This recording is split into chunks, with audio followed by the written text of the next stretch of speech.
On a fantastic Wednesday. I'm Riza Diaz and welcome to today's gathering brought to us, of course, by your good friends from Milo, Philippines. Ang una kong tanong bago tayo magsimula, have you guys had a cup of Milo already? Finished? And maybe one cup is not going to be enough. Get some more. Pwede mo pong kumuha ulit. And I know just like myself, I enjoyed the new recipe of Milo. Talagang mas ginawang choco-malty. So, mas ginalingan kumbaga, di ba? Parang katulad natin. Ngayong araw na to, mas gagalingan natin because today, we are going to launch. We'll hear more about two very important projects for Milo. First and foremost is, of course, the Milo Champ Camp. And also, later on, we'll know more about the Barangay Milo Liga. Now, Milo, as we all know, has always been at the forefront when it comes to spreading the values of an active and a healthy lifestyle, and that's through sports. And at the same time, Milo continues to be passionate in building the same values learned in sports as pillars, of course, in nourishing ambitions. Now, to welcome everybody that's joining us today, please welcome on stage Vice President of Nestle Philippines. A big hand for Mr. Willie De Ocampo.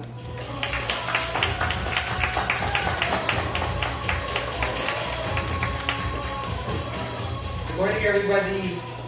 I'd like to formally welcome you. Maraming salamat to the press. Maraming salamat po sa inyong continued support through the years and coming year.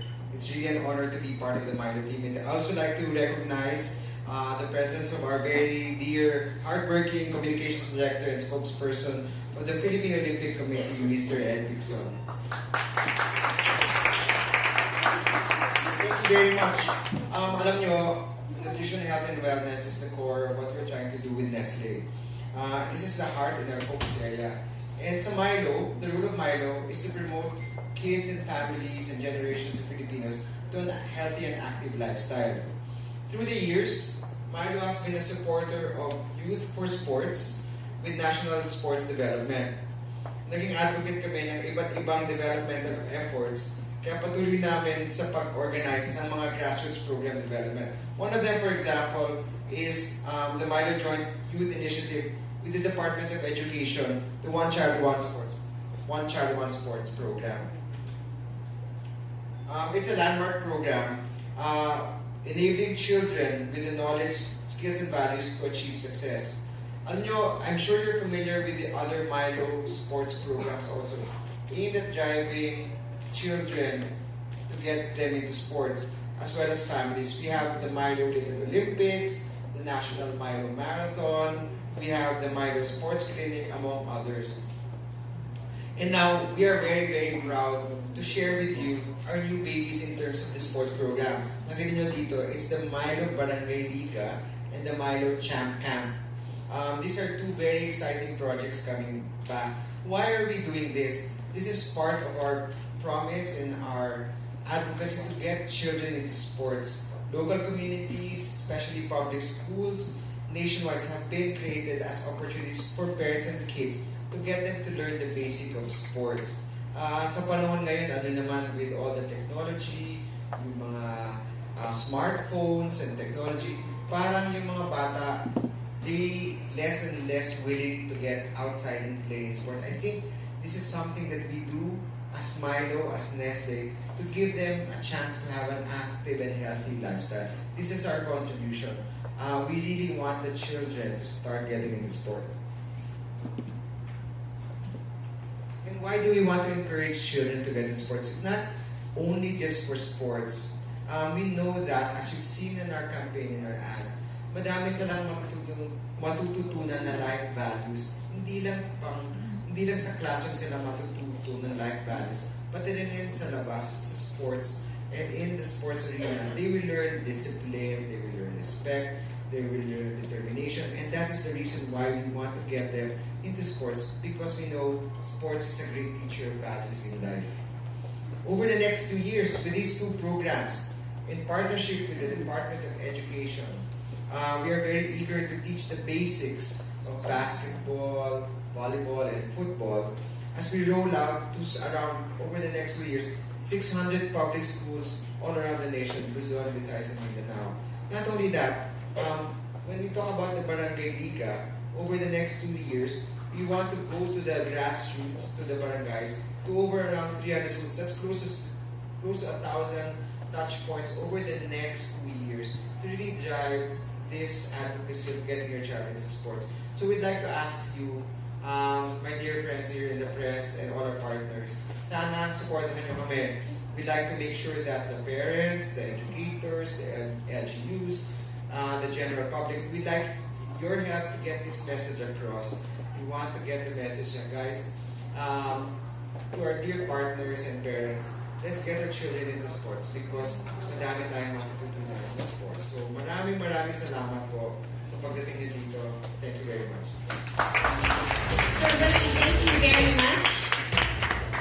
Such an exciting project, di ba? I can just imagine yung impact na magkakaroon nito sa mga bata at sa mga parents na talagang magpa-participate. So let's get down to more details. Pag-usapan naman natin ngayon, unahin muna natin ang Milo Champ Camp. To tell us more about it, please welcome Consumer Marketing Activations Executive, a big hand for Mr. Kevin Mauricio.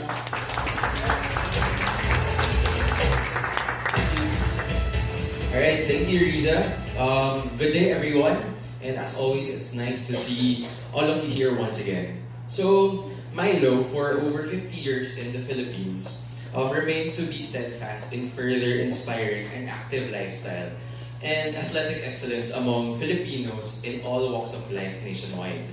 And an integral facet of Milo's commitment is touching base with Filipino youth so that early on, we can already promote the values of sports in a child's holistic growth.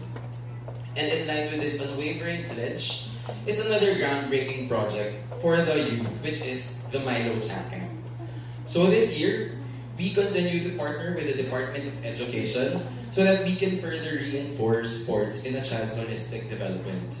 And as children go back to school this coming June, they will surely be excited for Milo's new Champ Camp experience. But what exactly will be happening in Milo Champ Camp? So allow me to further explain what will be happening.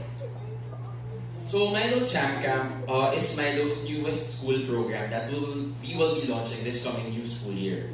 So we will be bringing different youth coaches to teach public elementary students the basics of 3 popular sports here in the Philippines, which are basketball, volleyball, and football. And we really find this very, very exciting because this may be the first time that these kids are able to try these sports for the very first time. And hopefully, this can create or further reinforce an interest in them to actually pursue these sports even after the program has ended. And at the same time, we will also be offering to these kids' parents insightful talks on the values of getting their children into sports and the importance of giving proper nutrition and energy to fuel these children's athletic ambitions. So the Milo Champ Camp will be beginning its run for school year 2018 to 2019 in June. And for the next 2 years, the target is for us to roll out this program to over 600 public schools nationwide in key cities, estimating a participation of around 1 million students and 60,000 of their parents. And hopefully, through the Milo Champ Camp, we will be able to spark interest of both these parents and kids for sports by providing an interactive glimpse into popular sports. Ultimately, we want to increase kids' exposure to physical education in the curriculum, and with this partner with the Department of Education, Milo will be able to provide immersive, hands-on, and a fun experience for these public elementary school students and give importance to sports in the child's overall development. So we are definitely very, very excited to start the Milo Champ Camp very, very soon, and we hope that you'll be able to continue supporting us with this endeavor along with our other Milo sports programs. And again, good day everyone, and thank you very much. So Kevin, thank you.